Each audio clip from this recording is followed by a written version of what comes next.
Salut à toi, cher aventurier de la vérité. Es-tu prêt à explorer l'un des sujets les plus intrigants et mystérieux de l'histoire humaine? Aujourd'hui, nous t'emmenons dans un voyage qui mélange foi, pouvoir, prophétie et une bonne dose de mystère. On va parler de l'Antéchrist, cet être énigmatique qui fait trembler les croyants depuis des siècles. Mais attention, ce que tu vas entendre aujourd'hui n'a rien à voir avec ce que tu penses savoir sur le sujet. Imagine-toi au cœur d'un thriller théologique, où la vérité semble se cacher sous des siècles de manipulation et de secrets bien gardés. C'est comme si l'histoire elle-même jouait un jeu dangereux, où chacun cherche à imposer sa version de la réalité. Et toi, à travers cette vidéo, tu vas découvrir ce que peu osent révéler. On va parler d'anciens textes, de complots religieux, de bouleversements historiques et de croyances qui ont façonné des milliards de vies. Certains diront que ce qu'on raconte ici est dérangeant, d'autres y verront un éclairage essentiel. Une chose est sûre, tu ne verras plus jamais l'Antéchrist ou les prophéties de la même manière. Alors, avant qu'on ne plonge dans les profondeurs de ce mystère captivant, fais-nous plaisir. Clique sur le bouton s'abonner, laisse un petit j'aime sous cette vidéo et partage-la avec tes amis. Parce que crois-moi, ce voyage sera bien plus fascinant si tu ne le fais pas seul. Allez, prépare-toi. Ce que tu vas découvrir ici pourrait bien changer ta vision du monde. As-tu déjà ressenti cette adrénaline douce amère, ce mélange de fascination et de crainte, quand tu entends parler d'un mystère ancien? C'est exactement ce qui nous attend aujourd'hui. Imagine-toi plongé dans un monde où la foi et la raison s'affrontent, où les prophéties suscitent plus de questions qu'elles n'apportent de réponses.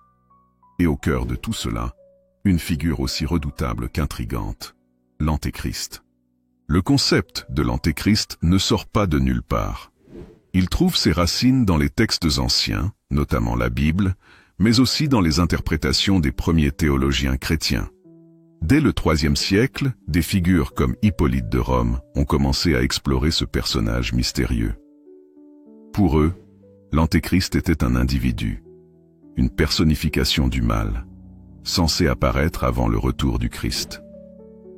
Hippolyte, l'un des premiers à s'être penché sur cette question, affirme que l'Antéchrist serait un Israélite issu de la tribu de Dan. Pourquoi Dan?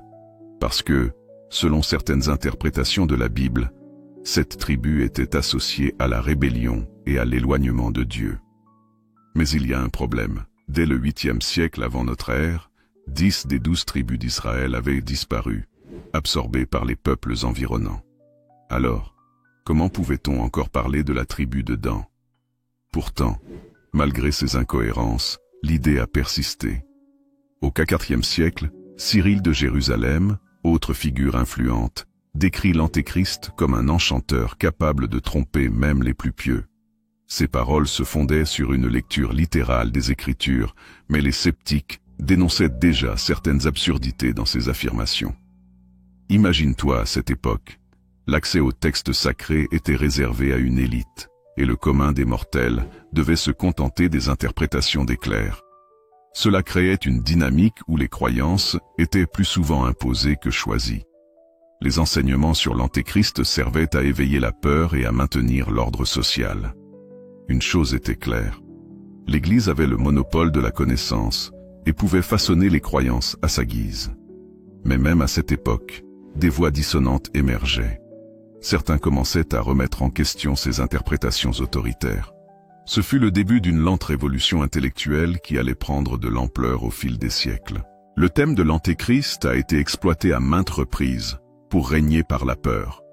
Une prophétie particulièrement populaire était celle selon laquelle l'Antéchrist viendrait tromper les masses en se présentant comme un sauveur.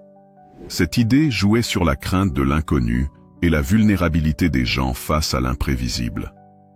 Avec le temps, ces prophéties se sont enrichies de nouveaux éléments. On disait que l'Antéchrist gouvernerait le monde, imposerait une fausse paix et rassemblerait des armées contre les fidèles. Ce portrait était suffisamment vague pour laisser place à toutes sortes d'interprétations, mais suffisamment effrayant pour marquer durablement les esprits. Alors, pourquoi tant d'efforts pour entretenir ce mythe? L'histoire nous enseigne que la peur est un outil puissant pour contrôler les masses. En rendant les fidèles dépendants des clercs pour leur salut, l'Église consolidait son pouvoir. Mais cette stratégie avait un prix. Elle ouvrait la porte à des critiques croissantes de la part de ceux qui osaient penser différemment. Dans les parties suivantes, nous explorerons comment ces croyances ont évolué au fil des siècles.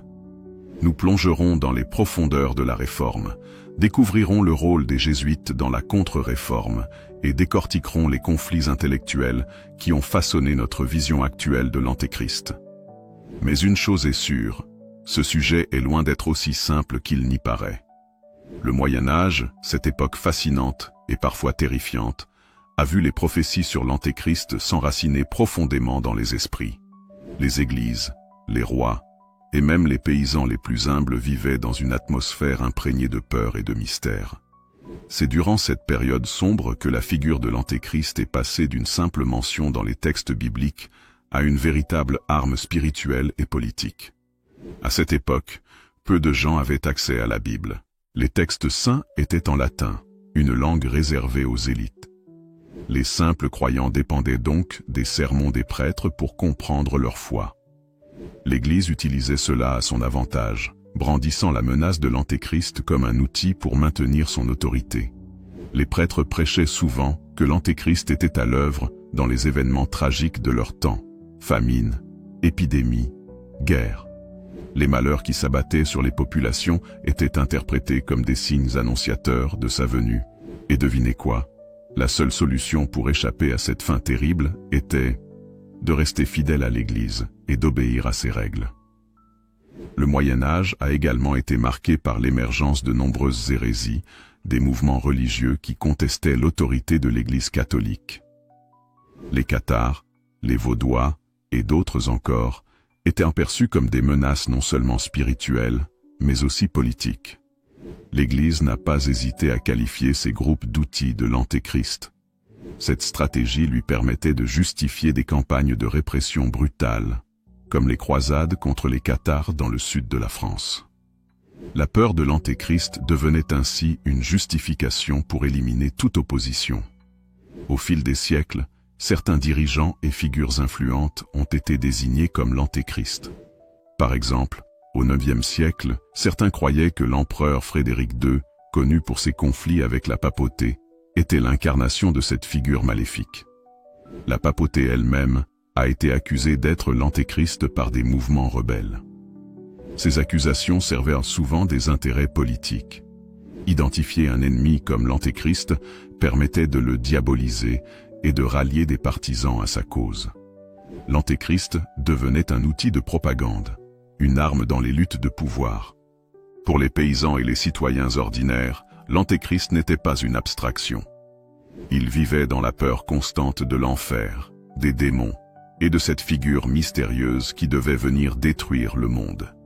Les histoires racontées autour des feux de cheminée étaient pleines de monstres, de signes apocalyptiques et de châtiments divins. Les artistes de l'époque, notamment à travers les fresques des églises, illustraient ces visions effrayantes, des scènes de damnation, des représentations de la bête et des prophètes annonçant la fin des temps, ornaient les murs, rappelant à chacun que l'Antéchrist pouvait être déjà parmi eux. Les croisades, entreprises pour reprendre la Terre Sainte, ont renforcé les croyances apocalyptiques. Les croisés voyaient souvent les musulmans comme des alliés de l'Antéchrist. Cela renforçait leur conviction que leur mission était divine et que leur combat contre les infidèles était une étape vers le triomphe du bien. Mais cette époque a également vu l'émergence de penseurs critiques. Certains commençaient à questionner l'interprétation stricte de l'Antéchrist comme une personne unique. Ils suggéraient qu'il pourrait s'agir d'un symbole, une allégorie du mal qui infiltre le cœur de l'humanité. Le XVIe siècle marque un tournant dans l'histoire de l'Église et des croyances chrétiennes. C'est l'époque où les fondations de la chrétienté sont secouées par un mouvement sans précédent, la Réforme protestante. Et au cœur de cette révolution spirituelle, l'Antéchrist joue un rôle central. Mais cette fois-ci, il change de visage. En 1517, Martin Luther, moine allemand, cloue ses célèbres 95 thèses sur la porte de l'église de Wittenberg. Cet acte de rébellion est souvent considéré comme le point de départ de la réforme protestante. Luther dénonce la corruption de l'Église catholique, en particulier la vente des indulgences, qui promettaient aux fidèles de réduire leur temps au purgatoire contre de l'argent. Mais Luther ne s'arrête pas là. En étudiant les Écritures, il arrive à une conclusion choquante pour son époque. L'Antéchrist n'est pas un personnage futuriste, mais la papauté elle-même. Selon lui, le pape incarne l'homme du péché mentionné dans la Bible, celui qui siège dans le temple de Dieu et se fait passer pour Dieu. 2 Thessaloniciens 2 versets 3 à 4. Cette déclaration radicale change la perception de l'Antéchrist dans tout le monde chrétien. Pourquoi la papauté? Pour les réformateurs, plusieurs éléments font de la papauté une cible idéale. Voici leurs principaux arguments. Autorité usurpée. Les papes se présentent comme les représentants de Christ sur terre, une prétention que Luther et d'autres jugent blasphématoire. Rites et traditions non bibliques. Luther critique des pratiques comme le culte des saints, la messe en latin incompréhensible pour le peuple, et les indulgences, qu'il considère comme des inventions humaines. Pouvoir politique. Le pape n'est pas seulement un chef spirituel, mais aussi un acteur politique, manipulant les rois et les nations pour asseoir son autorité. Pour Luther, tout cela correspond parfaitement à la description de l'Antéchrist dans la Bible. Un système corrompu, opposé aux véritables enseignements de Christ. Luther n'est pas seul dans cette croisade. Jean Calvin, un autre grand réformateur, partage cette vision. Il écrit dans son ouvrage « L'institution de la religion chrétienne » que le pape est le véritable Antéchrist, un tyran spirituel qui égare les âmes. D'autres, comme John Knox en Écosse, adoptent également cette position. Ces réformateurs ne se contentent pas de critiquer. Ils bâtissent une théologie alternative basée sur le principe du sola scriptura, seule l'écriture, affirmant que seule la Bible est l'autorité ultime pour les chrétiens. Cela contraste avec l'Église catholique, qui s'appuie sur la tradition et les décisions des conciles. La dénonciation de la papauté comme antéchrist est une attaque directe contre le cœur du pouvoir catholique. La réaction ne se fait pas attendre. En 1545, l'Église convoque le Concile de Trente, marquant le début de la contre-réforme. Cette période voit l'apparition de nouvelles stratégies pour contrer les idées des protestants, notamment l'établissement de l'ordre des Jésuites. Les Jésuites, avec leur intelligence et leur formation rigoureuse, deviennent les principaux défenseurs de la foi catholique. Ils travaillent à redéfinir la compréhension de l'Antéchrist. L'un des leurs, Francisco Ribera, propose une nouvelle interprétation dans laquelle l'Antéchrist est un individu unique qui viendra à la fin des temps, vivant seulement 3 ans et demi avant la seconde venue de Christ. Cette idée, appelée futurisme, vise à détourner l'attention des accusations protestantes envers la papauté. Durant cette période, les tensions entre catholiques et protestants atteignent des sommets. Les guerres de religion ravagent l'Europe, notamment en France, avec les conflits entre catholiques et huguenots. Les deux camps se perçoivent mutuellement comme des agents de l'Antéchrist. Le pape est vu comme l'incarnation du mal pour les protestants, tandis que les catholiques accusent les réformateurs d'être des hérétiques, guidés par Satan lui-même. Cette polarisation renforce l'idée que l'Antéchrist est déjà à l'œuvre dans le monde. La réforme protestante a transformé à jamais la façon dont les chrétiens perçoivent l'Antéchrist. Pour les protestants, il n'est plus seulement une figure future, mais une réalité présente, incarnée dans un système religieux corrompu. Cette vision influence encore aujourd'hui de nombreuses dénominations protestantes. Cependant, la stratégie des jésuites pour redéfinir l'Antéchrist gagne du terrain. Avec le temps, la plupart des croyants, y compris de nombreux protestants modernes, adoptent l'idée d'un Antéchrist futuriste, une personne unique qui viendra à la fin des temps. La contre-réforme, lancée par l'Église catholique en réponse à la réforme protestante, n'a pas seulement été une réponse théologique ou doctrinale, mais aussi une véritable bataille pour les âmes et une guerre culturelle. Le thème de l'Antéchrist, déjà utilisé par les réformateurs pour dénoncer la papauté, se retrouve au centre d'une redéfinition stratégique. Cette guerre idéologique, a eu des répercussions sur la manière dont l'Antéchrist a été perçu, non seulement dans les écrits religieux, mais aussi dans la politique, l'art et la culture populaire.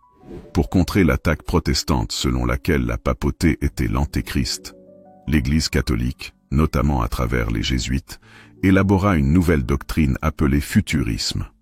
Le principal théoricien de ce courant fut Francisco Ribera, un jésuite espagnol qui proposa une interprétation selon laquelle l'Antéchrist serait un individu unique, un tyran qui apparaîtrait à la fin des temps, juste avant le retour de Jésus-Christ. Cette vision futuriste visait à détourner les accusations protestantes contre le pape et l'Église catholique en réorientant la figure de l'Antéchrist vers un personnage à venir, un monstre apocalyptique que l'Église n'incarnerait pas. Ribera expliqua que l'Antéchrist serait une figure très particulière et son règne durerait une période de 3 ans et demi, avant la fin du monde et le retour glorieux de Christ. Le Concile de Trente, 1545-1563, fut le principal forum de la contre-réforme, où l'Église catholique chercha à réaffirmer son autorité face aux attaques des réformateurs. Ce concile n'a pas seulement abordé des questions théologiques, mais aussi des questions pratiques concernant la réforme interne de l'Église, comme la correction des abus, la clarification des dogmes et la création de nouveaux moyens d'évangélisation. Les jésuites, avec leur approche intellectuelle et stratégique, furent essentiels dans cette bataille pour restaurer l'unité de l'Église et réduire l'influence des protestants. Les jésuites ont non seulement promu l'idée d'un antéchrist futur, mais ont aussi insisté sur la nécessité de préparer l'âme chrétienne à l'adversité qui pourrait précéder l'avènement du Christ. Ils ont joué un rôle clé dans le renouveau spirituel catholique, en mettant l'accent sur l'érudition et la pratique de la dévotion personnelle, et ont établi des collèges et des écoles à travers l'Europe pour former la nouvelle génération de catholiques. Les guerres de religion en Europe, particulièrement en France et en Angleterre, ont exacerbé les perceptions apocalyptiques de l'Antéchrist. Les guerres entre catholiques et protestants ne se limitaient pas à des conflits militaires. Elles étaient également perçues comme des batailles spirituelles où chaque camp croyait fermement que l'autre était guidé par l'Antéchrist. Les catholiques accusèrent les protestants de semer l'hérésie et de détruire l'Église véritable, tandis que les protestants considéraient la papauté comme l'incarnation de l'Antéchrist, qui conduisait les peuples vers la perdition. Les pamphlets, sermons et écrits théologiques circulaient massivement, chacun dénonçant l'ennemi comme étant celui des derniers jours. Les conflits religieux étaient ainsi également des conflits de vision apocalyptique du monde. Avec l'instabilité religieuse et politique du XVIe et XVIIe siècle, les prophéties apocalyptiques prenaient une place grandissante dans l'imaginaire collectif. Dans ce climat de terreur, l'Antéchrist ne semblait pas être une simple figure symbolique, mais un être tangible, proche de l'époque des hommes. Les prophètes millénaristes, ceux qui croyaient en un règne de 1000 ans avant la fin du monde, amplifiaient cette vision, affirmant que l'Antéchrist serait la dernière épreuve avant le jugement final. L'Antéchrist, donc, devenait l'objet d'une peur collective. Les croyants se préparaient à une confrontation décisive avec le mal ultime, souvent interprété comme un agent du diable, qui introduirait la corruption universelle et l'éradication du christianisme authentique. L'idée de l'Antéchrist se projette alors dans l'imaginaire populaire, traversant les frontières religieuses. À partir du XVIe siècle, l'Antéchrist devient une figure fascinante non seulement dans les théologies et écrits religieux, mais aussi dans l'art et la culture populaire. Les artistes, inspirés par les idées apocalyptiques, commencent à peindre des scènes grandioses du jugement dernier et des batailles entre les forces de Dieu et celles du mal. L'Antéchrist, comme figure centrale de l'Apocalypse, est souvent représenté de manière menaçante, avec des traits monstrueux et diaboliques. Le théâtre et la littérature ne sont pas en reste. Des écrivains comme Christopher Marlowe, dans sa pièce Dr Faustus, 1604, explorent la tentation du diable et la lutte entre le bien et le mal. L'Antéchrist devient ainsi une figure symbolique omniprésente, utilisée pour avertir les croyants des dangers de l'hérésie et de la corruption morale. Au fur et à mesure des siècles, la vision de l'Antéchrist a évolué. Dans les siècles suivants, Avec l'avènement des Lumières et la montée du rationalisme, l'Antéchrist a perdu une partie de sa dimension religieuse pour devenir un symbole de l'oppression, de l'autoritarisme et de l'abus de pouvoir. Des figures comme Napoléon Bonaparte, Hitler et d'autres dirigeants autoritaires ont été perçus comme des incarnations de l'Antéchrist, non pas à travers un prisme religieux strict, mais comme des tyrans agissant contre la liberté et la dignité humaine. L'Antéchrist reste cependant une figure incontournable dans les débats théologiques et populaires. Dans les mouvements évangéliques et certains courants de pensée apocalyptique, il continue de revêtir une importance symbolique forte. L'Antéchrist, bien qu'ancré dans des textes religieux anciens, continue de susciter de nombreuses réflexions et interprétations dans le monde moderne. À travers les siècles, sa représentation a évolué, s'adaptant aux nouvelles idées philosophiques, politiques et culturelles. Aujourd'hui, la figure de l'Antéchrist est perçue non seulement dans un contexte religieux, mais aussi dans des discours sociétaux, politiques, et même dans des théories du complot. Dans le christianisme moderne, les interprétations de l'Antéchrist varient largement en fonction des courants théologiques. Pour les églises évangéliques et fondamentalistes, l'Antéchrist reste une figure littérale qui apparaîtra à la fin des temps, marquant le début de la grande tribulation, une période de souffrance intense sur terre avant l'avènement du Christ. Ces croyants se réfèrent de souvent à des passages bibliques de l'Apocalypse de Jean, de l'Épître aux Thessaloniciens et du livre de Daniel pour établir des prophéties sur l'Antéchrist. Pour eux, l'Antéchrist est une personne spécifique, un homme charismatique qui, par son pouvoir et sa manipulation, amènera le monde entier à l'apostasie avant l'arrivée du Christ. Les mouvements millénaristes, ceux qui croient en un règne de 1000 ans du Christ sur terre, et les théories post-tribulationnistes soulignent souvent que l'Antéchrist sera un dirigeant mondial qui rassemblera toutes les nations sous son contrôle. L'idée de la marque de la bête, le chiffre 666, par exemple, est souvent interprétée comme un symbole de contrôle ultime, comme la domination technologique et politique sur l'humanité. Certains courants évangéliques contemporains associent même l'Antéchrist à des événements géopolitiques et à l'évolution des systèmes mondiaux. Par exemple, l'émergence de l'Union européenne ou de certains acteurs politiques et économiques peut être perçue comme une manifestation des signes avant-coureurs de l'Antéchrist. Ces interprétations, toutefois, sont souvent très spéculatives et peuvent alimenter une forme de paranoïa apocalyptique. Dans la culture populaire, l'Antéchrist a pris une forme plus souple et symbolique, mais il reste une figure omniprésente. Le cinéma, la littérature, la musique et la télévision ont largement contribué à façonner cette image moderne de l'Antéchrist, souvent sous des formes différentes. Il ne s'agit plus toujours d'un être purement maléfique ou démoniaque, mais d'une figure complexe, parfois charismatique, parfois ambiguë. Les films apocalyptiques et les séries télévisées, comme The Omen, 1976, Rosemary's Baby, 1968, ou la série Supernatural, ont popularisé l'idée d'un antéchrist qui est soit un enfant, souvent marqué par des signes démoniaques, soit un personnage politique qui, sous des apparences rassurantes, cache une nature maléfique. Dans ces récits, l'antéchrist représente la corruption du pouvoir, une menace pour l'ordre moral et spirituel de la société. La littérature contemporaine a également adopté cette figure.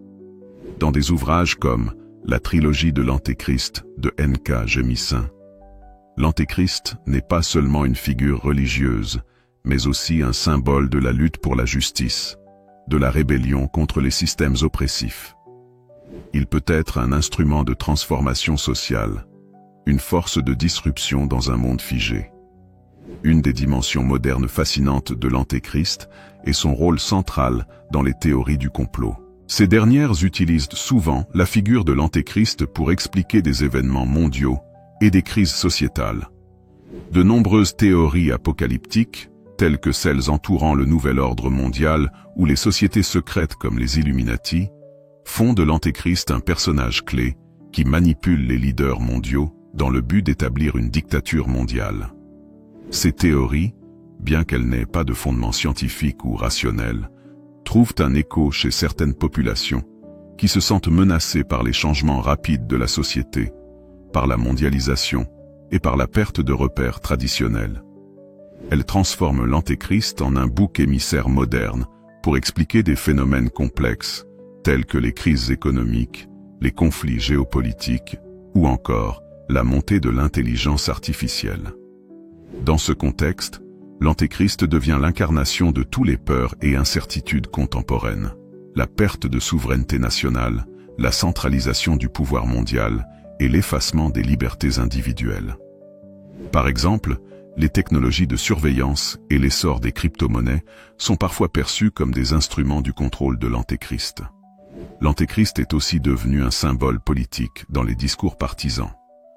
Dans des contextes où la polarisation politique est forte, des leaders peuvent être accusés de manifester les traits de l'Antéchrist en raison de leur pouvoir autoritaire, de leur charisme populiste ou de leur engagement dans des réformes controversées. Ainsi, des figures politiques comme Adolf Hitler ou Joseph Staline ont été souvent assimilées à l'Antéchrist par certains théologiens ou critiques politiques, qui les voyaient comme les instruments du mal pur. Plus récemment, des dirigeants contemporains, en particulier ceux de régimes autoritaires ou de mouvements nationalistes extrêmes, peuvent être comparés à l'Antéchrist dans un sens plus figuratif, représentant la menace à la démocratie et à la liberté individuelle.